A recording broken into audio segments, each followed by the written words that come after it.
DMTV Info, votre chaîne d'information en temps réel. La politique, la santé, le sport, les faits de société, la musique, les rumeurs et bien plus encore. Vous découvrirez cela dans notre chaîne DMTV Info.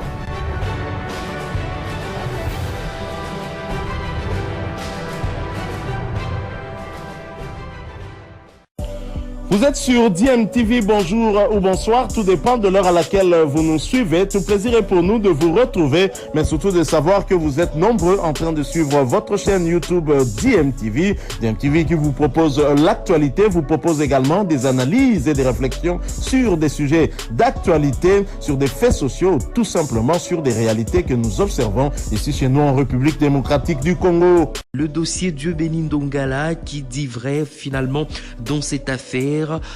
Difficile de le savoir, mais 24 heures après le Tout-Puissant, 24 heures après que le Tout-Puissant Mazembe a donc signé officiellement le latéral droit congolais pour 3 saisons, c'est le tour du FC Saint-Éloi Lupopo de réagir. L'équipe jaune et bleue de Lubumbashi signe et persiste que le joueur lui appartient.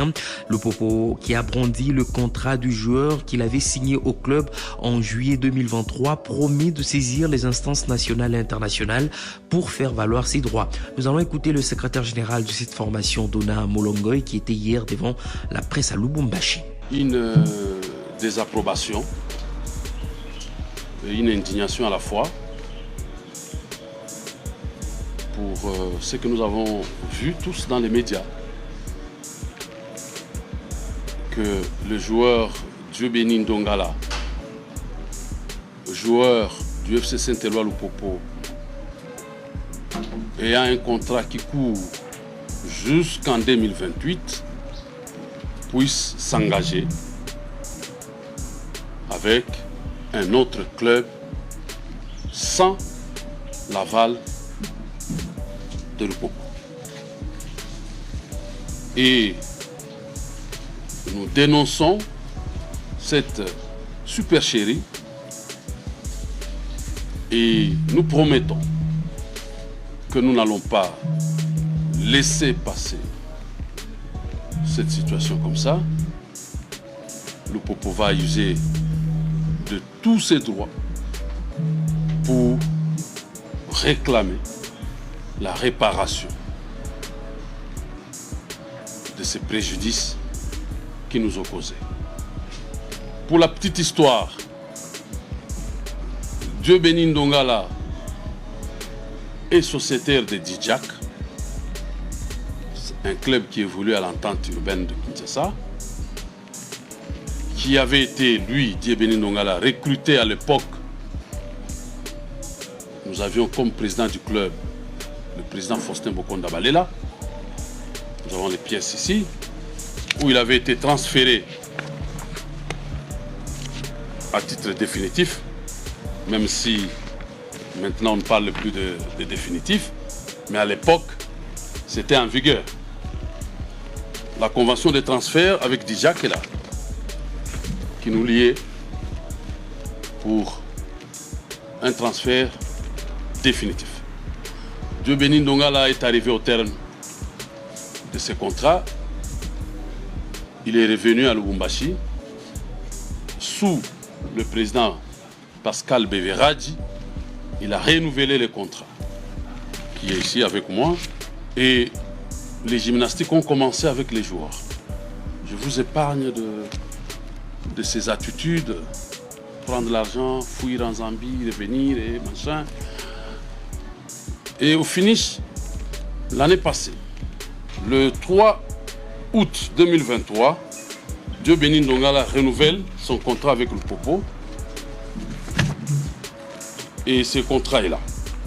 Parce que tout le monde me demandait que le Lupopo brandisse aussi le contrat de Dieu-Béni Ndongala. Son contrat est là. Dieu-Béni se retrouve par quelle magie en train de signer un autre contrat dans un autre club. Alors que ce club sait que ce joueur nous appartient. Et que si ce club estime aujourd'hui avoir besoin des services de Dieu-Béni, il n'a qu'à s'adresser à Lupopo. Nous avons été surpris de constater que cela n'a pas été fait et de manière cavalière. On a pris les joueurs, on l'a fait signer un contrat. Je sais, en passant, que Dieu béni, c'est un joueur, je ne le minimise pas, mais il est manipulé par un monsieur qui s'appelle J.P. Onyenzi. Il s'est dit manager de joueurs, il les ballonne, il les amène ici,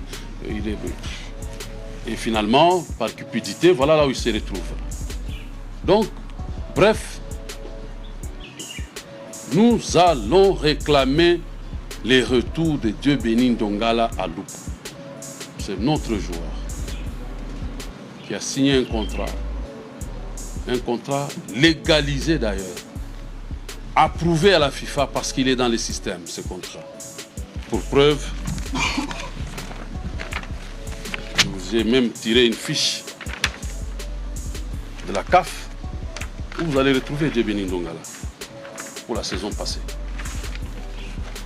Je suis même surpris que ça puisse faire objet d'un débat. Pour ceux qui ont déjà géré ou qui ont déjà été dans des clubs, ils savent c'est quoi la valeur de ces documents. Il s'appelle bordereau de transmission des licences. Ces bordereaux passent par la Linafoot et par la FECOFA. Et c'est ces bordereaux avec lesquels tous les joueurs jouent les matchs. Lorsque vous n'avez pas encore de licence, on vous dit qu'il faut présenter les bordereaux de transmission des licences. Et comme si Dieu savait qu'il y aurait un litige, la Linafoot l'année passée a ajouté dans ces bordereaux la rubrique durée des transferts. Et dans la rubrique durée des transferts, Dieu béni Ndongala est là, c'est écrit 5 ans. Et c'est validé. Ça, c'est les sceaux de la Linafoot et ça, c'est la FECOFA, les services d'affiliation de la FECOFA gérés par Papa Massamba. Vous aurez ces documents. Nous nous disons, c'est quoi le problème? Le Popo, qui ne va pas laisser passer une telle tricherie, va se plaindre, tant au niveau local qu'au niveau international. Le club venait de prendre langue avec un cabinet d'avocats international sportif qui est basé au Maroc, qui va porter plainte contre le TP Mazembe dès ce soir à la FIFA pour avoir incité les joueurs à renoncer de manière unilatérale et sans juste cause à son contrat avec le FC Saint-Éloi. Et donc, je l'avais déjà dit que ça va être un litige. Ça sera pour la première fois que je ne lâcherai pas jusqu'à ce que nous serons départagés. Pour des cas d'escroquerie, il n'est pas interdit d'amener quelqu'un au parquet, sportif soit-il. Voilà. C'est-à-dire qu'au jour d'aujourd'hui, des choses se règlent à tous les niveaux maintenant. Et c'est autorisé. Nous allons voir quel angle utiliser pour l'amener au parquet. Ça, c'est le premier volet. Le deuxième volet de votre question, je ne me sens pas perdant. Je veux être seulement humble et fair play. C'est tout. Je ne veux pas ici m'autoproclamer juge. Je ne peux pas. Et vous êtes, vous, témoin d'un dossier jusqu'aujourd'hui qui n'a jamais été terminé. Le dossier Matuta, là. Qui est perdant dans ce dossier et qui a été gagnant? Vous avez la réponse. Et donc, en tant que sportif, je me dis, peut-être qu'on me dira que j'ai tort. Ce n'est pas que je dis que je vais perdre, jamais. Je ne vois même pas par où je vais commencer pour perdre. Je ne vois pas. Deuxièmement, vous parlez de Trinité. Je ne sais pas à quelle période Trinité a engagé Dieu béni Ndongala dans son club. À quelle période? À quelle période? Parce qu'en 2022, Dieu béni Ndongala était à JSK. Et en 2023, Dieu béni Ndongala est à Lupopo. C'est à quelle période Trinité a engagé Dieu béni Ndongala? C'est une question que la presse doit se poser. Des documents fabriqués gauche à droite, attention.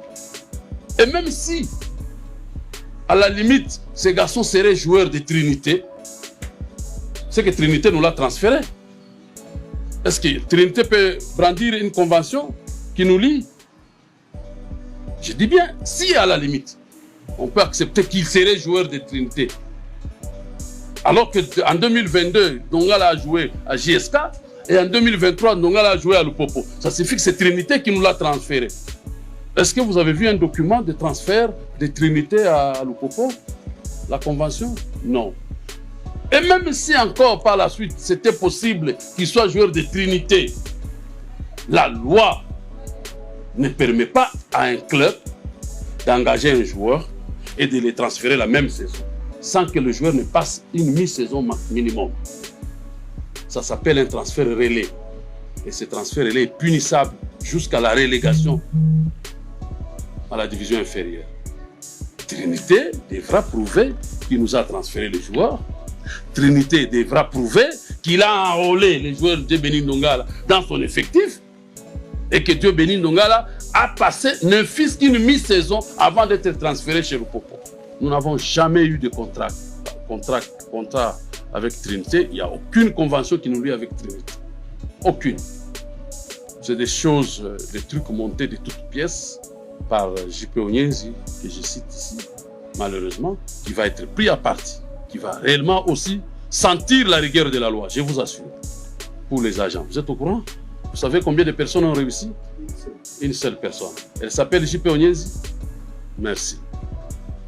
Au Congo aujourd'hui, même moi, même vous, si vous faisiez ce travail, il faut arrêter. Parce qu'aujourd'hui, au Congo, nous n'avons qu'un seul Congolais qui est reconnu agent des joueurs. Pour répondre, parce que c'est ça qui commence à devenir un débat, Trinité n'a aucune convention avec Lupopo. Trinité ne nous a pas transféré Diébéni Ndongala. Trinité n'a jamais enrôlé Diébéni Ndongala. Au moins qu'on nous prouve, hein, il faut qu'il y ait des bordereaux comme ça. Hein. Des bordereaux comme ça, il faut que le joueur ait joué. On va nous montrer quand est-ce qu'il jouait, en même temps pour Lupopo, en même temps pour Trinité, pendant une mi-saison avant de venir chez nous. Et Lupopo ne connaît pas Trinité dans l'affaire Diébéni Ndongala. Mais je rappelle que la dernière saison de 2022, Diébéni Ndongala a joué à JSK, d'ailleurs illégalement aussi, et Lupopo avait porté plainte parce qu'on réclamait que c'était notre joueur, et JSK avait écopé des forfaits. Sur base de la plainte de Lupopo, j'ai même les décisions ici de ces forfaits qui étaient infligés à JSK. C'est en 2022. La décision est là. Elle est du 23 février 2022 contre JSK sur le dossier de Bénin Ndongala. JSK décide de déclarer les réserves de UFC Lupopo recevables et fondées, d'infliger forfait 0,3 à la JSK pour tous les matchs auxquels le joueur Diébéni Ndongala a pris part pendant sa suspension, à savoir de suspendre le secrétaire sportif de JSK pour 6 mois, de suspendre le joueur Diébéni Ndongala jusqu'à la régularisation de sa situation au sein de son équipe. Son équipe Lupopo, pas son équipe Trinité. Voilà, je crois avoir répondu. Et M. Diébéni Ndongala, machin, si après de nommer le joueur. 2 parties. Le contrat de travail pour le joueur lie 2 parties. Point. Sinon, nous prendrons nos joueurs étrangers ici, on prend les trucs, et comment ils jouent. Sinon, s'il faut que tous les contrats soient légalisés, d'ailleurs je me demande comment la FECOFA commence à légaliser. Il faut que je me renseigne, le bureau de légalisation à la FECOFA, il est situé où? Parce qu'il faut faire très attention. La légalisation, c'est vraiment l'État. C'est un service vraiment reconnu. Je pense que Maître pourrait m'aider à comprendre. Il ne faut pas confondre la légalisation et le visa ou la validation. Sinon, à Butembo, à Isiro, à Bunia, personne ne jouerait au football parce qu'il faut que tous ces contrats-là viennent d'abord ici. Sinon, non, il ne faut pas que les gens racontent des choses. Ce n'est pas le fait que, je répète, j'écris, ce n'est pas le fait qu'il n'y a pas visa ou il n'y a pas saut de la FECOFA qu'un contrat qui lie un club à un joueur est caduc, c'est faux.